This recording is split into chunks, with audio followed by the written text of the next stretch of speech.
guys, I'm Jenna. And I'm Catherine. And we're going to talk to you a little bit about two of our most popular breeds, which is the Goldendoodle and the Bernedoodle. So both of the breeds come in both mini, medium, and standard, at least here at JLDD. But I think one of the things that we always, people are always so confused about whenever they call us is what does a mini mean, what does a medium mean, and what does a standard mean as far as the poundage of the different breeds. And every breeder seems like they sort of like label it a little bit differently. So we try to do it in terms of like sort of what makes sense to us here. So the minis would say probably what, like about 15 to 20 pounds, maybe 12, depending on the parents we have here. But I don't think any of our puppies, we don't do any like the micro toy sizes. It's all like 12 pounds to 20 pounds for our minis. Yeah, so yeah, that's probably the smallest that we usually get is like about 12 pounds. Sometimes they get up to about 25 pounds with the minis, but not usually. And then the next size up is going to be like the medium size. And probably for our mediums, I would say they probably start around that 25 pound range and then probably go up to about 35, sometimes 40. Yeah, sometimes 40. It does definitely depends on their body type. Also, you know, their lineage, their parents, their build of their parents. I think that definitely depends how sturdy they are. Yes, the Bernedoodles are generally going to be quite a bit sturdier than your Goldendoodles are. And then like the last size that we have is going to be the standard size. And those are going to be our biggest. And they're going to start probably around that 45 pound mark and then go up to probably our biggest is probably around 70 or 80 pounds. I would say 70 or 80. Yeah, 80 is probably a little bit big for what we offer here at JLDD. But other breeders, if you're shopping around, they might have dogs that are a little bit bigger. So I think like my biggest thing would be is if you are looking around and trying to decide what size you want to get, to do a little research on like all the different sizes and what the different sizes sort of offer. And then every breeder that you talk to is going to have their minis labeled. Like I've seen other breeders that had minis labeled as it being from 15 to 50 pounds. And here we're saying they're 12 to 20. And so it's just sort of confusing if you, so make sure you ask those questions. And so if size is more important than title for you, that's definitely something to look into. If you're looking for a size, definitely do your research and go from there, not what you hear. Yes, for sure. So Bernedoodles come in all different colors. Everyone has like the classic, phantom look in their heads, but they also come in sable. They have tricolors. There's the traditional blonde and red, which is what most people think just Goldendoodles look like. And then the parties, where they're usually black and white or apricot and white or blonde and white, that means 30% of their body is white. And Goldendoodles are also the same colors. Yeah, so I mean, like, honestly, both of these two puppies, like this is a Bernedoodle and this is a Goldendoodle, but we could produce the same colors in either breed. So, like, but if anybody just came up to us and said, like, oh, just like trying to decide which is which between the two, like, they could probably guess in this situation, but this could just as well be a Bernedoodle and this could just as well be a Goldendoodle. So we have sables, we have tris, we have blondes and reds and phantoms and parties and everything in both breeds. So if you're really stuck on like one particular look, like a lot of times, like Catherine said, with the Bernedoodles, everybody wants that traditional tri. But if you like the sound of the personality of the Goldendoodles a little bit better, you can actually also get a tricolor in the Goldendoodle. So a Bernedoodle is Bernese Mountain Dog mixed with a poodle. Pretty standard on that one. Different generations here that we do them. We don't have any particular Bernese Mountain Dog in our program. Just all. Yeah, we do like a little bit later generations, and that's like a whole different like section of explanation. It just basically has to do with like how much poodle you have versus how much golden, and the situation with the Goldendoodles, obviously it's a golden retriever and a poodle, but the generations kind of just are depending on how much poodle you have versus your Bernese or your golden. So Bernedoodle, mix of Bernese Mountain Dog and poodle, and then Goldendoodle is a mix of the golden retriever and the poodle. Hi. Okay, and more importantly than size and color and all of that stuff, we know everybody loves to talk about that stuff, but more importantly, from where we're sitting, we really try to preach that their energy and their trainability and their personalities are really the thing that you need to focus the most on when it comes to choosing a new puppy for you. Definitely. You want to think about your family lifestyle and truly how your family lives day to day. I know it's easy when you're picking out a puppy to be like, oh yeah, I love going on walks or I love going to the beach, but if you go twice a week, you go twice a year, like those are the things that really matter when you're picking a dog. Bernedoodles, for example, are going to have more energy. They're going to need to be entertained more is what you'd call it. So even like during trainability, they're driven to please themselves more and do what they'd like to do more than please you. So you have to, when picking out a Bernedoodle, you need to maybe have a little more training experience, maybe have more dog experience. Would you say, a brand new dog owner? A brand new dog owner probably is going to do a little bit better with a Goldendoodle. They're just a little bit more even tempered, probably, like, on a regular basis. If you've never had a dog, maybe you're like a little intimidated by the idea of having a new dog, or maybe like your kids really just want a puppy, but you've never had one and you just don't want to deal with like all the, puppy stuff that might be a little bit intimidating. As you can tell, just between these two right now, she's ready to go. Yeah, she's chilling. So, and I think too, people get this like idea in their head that a smaller dog is going to be more like couch potato, hang out, sit in a purse, which we found that the smaller dogs have a lot more energy, a lot more space to run around, I guess. So they feel like they have to do a lot more running around. Right. Our larger dogs are definitely more like couch potatoes, hangout dogs, people maybe who work from home or are more homebodies, which Goldendoodles are definitely a homebody type of dog, if that's what you're looking for. Yeah, like obviously they both are going to need a little bit of exercise and everything on a regular basis. But generally speaking, the Goldendoodles are going to be a little bit less energetic, like we talked about a little bit before. A lot of times I think people there must be a blog or something out there telling everybody that the Bernedoodles are like super calm, like laid back dogs. But that has kind of been the opposite of what we found to be true here at JLDD. I would say by far the Bernedoodles have a lot more energy. Like they want to go, they want to do. You're making a liar out of me right now. Yeah, they definitely.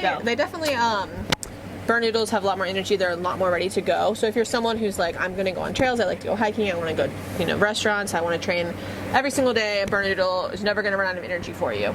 They're definitely going to be the kind of dog that can go, where a Goldendoodle might need more of a break or be more inclined to taking breaks with you. Bernedoodles, like any other dog, can become destructive on accident if they're bored.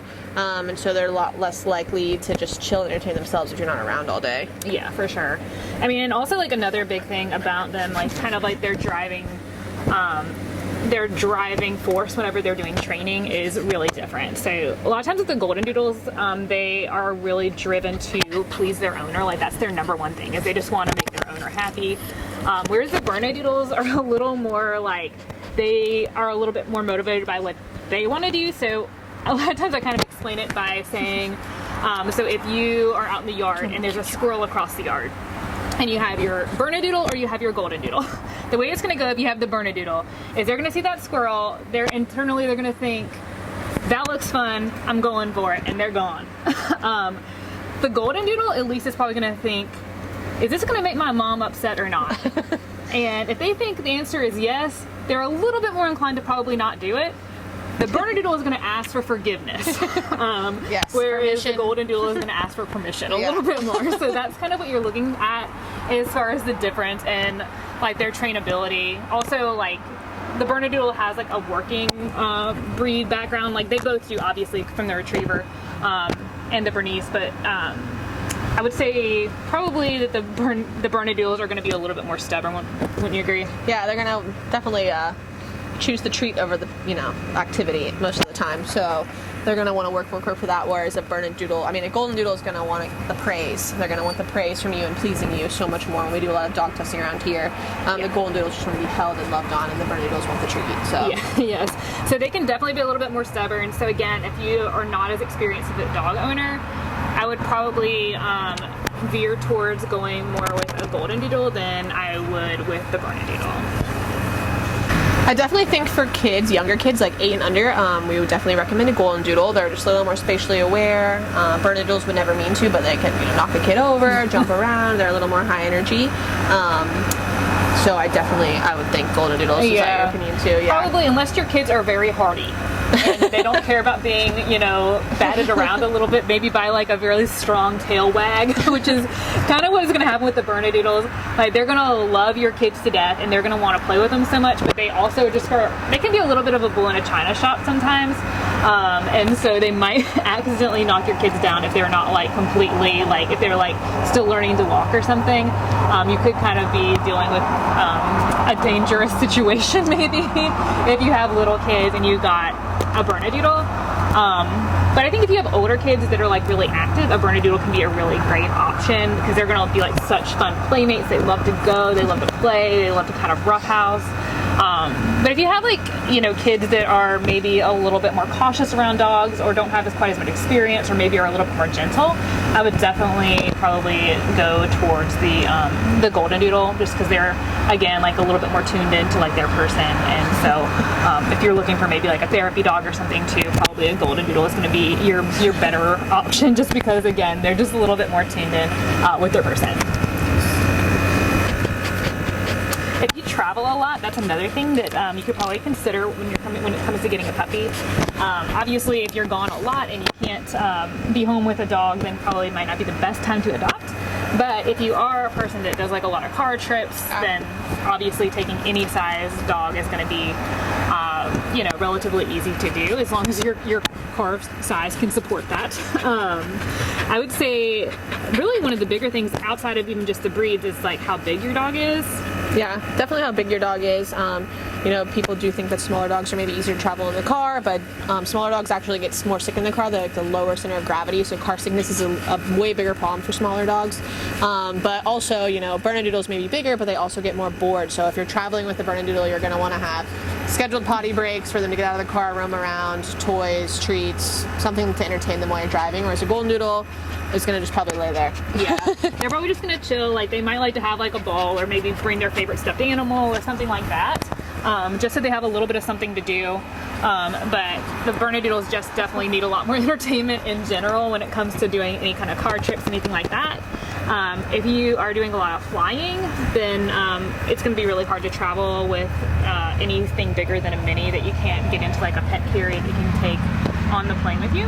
If you have anything that can't fit in the carrier, you'll have to get them registered as a service dog, which is a little bit difficult to be able to take them on the plane with you, and it can be a little stressful. Also, if you have like a really big dog, to try to like get them in your space, or you might have to buy another suit. It's just kind of a big deal to try to do all of that if you're traveling a lot, doing a lot of plane travel. And definitely don't think that, you know, Bernedoodles can't travel. It'll just take some extra patience from the owner, some practice, maybe start with smaller trips, a lot of frequent car activities while they're a puppy, like to the grocery store, to the bank, stuff like that. Bernedoodles are great at traveling. It'll just take a lot more work. So like we've said a couple times throughout this whole thing, that Goldendoodles are a great starter dog if you'd like that travel companion. Yeah, for sure. All right, we know that was a lot of information, but just to kind of recap again, we just kind of wanted to talk to y'all again about what type of person is probably going to be best for either for the Bernedoodle or for the Goldendoodle. They're obviously really different types of dogs, and a lot of people I think all the doodle dogs are kind of the same, and hopefully this video has kind of made it clear that they're not the same just because they're both doodle dogs. So I would say again, that if you are kind of a new dog parent, maybe you've never had a dog, or you grew up with retrievers of different types, that a Goldendoodle is going to be your best bet if you've got little kids, really kids of any age. A Goldendoodle is just kind of the best starter dog that we have to offer. Neither one of them is going to be a shedder based on their generation, so that's like a whole nother subject that we can talk about later. But I think the Goldendoodles are just like probably the easiest doodle breed across the board in terms of energy level, in terms of like the type of people they are good for. Yeah. And I think if Bernedoodles are also, you know, a great breed, but we just like to be really honest here so everyone gets like the best dog for them. But if you're someone who's like very active, you go outside all the time, you know, hiking, walks, playing sports, a Bernedoodle will be great for you. They're going to have that energy to burn, and they're always going to have it to burn with you. Older kids who maybe understand boundaries a little bit more, or a little more hardy, like we mentioned before, that can handle the Bernedoodle body. And definitely someone who maybe has more training experience, or someone who has a lot more time to work on training. Bernedoodles are very smart. They do want to do well. They just need a little more patience from their owner. So patience is key with a Bernedoodle. Yes, but they're very fun dogs. The Goldendoodles are really fun too. But if you are trying to still kind of debate between the two, if you just reach out to us and we can help walk you through the process. Yeah.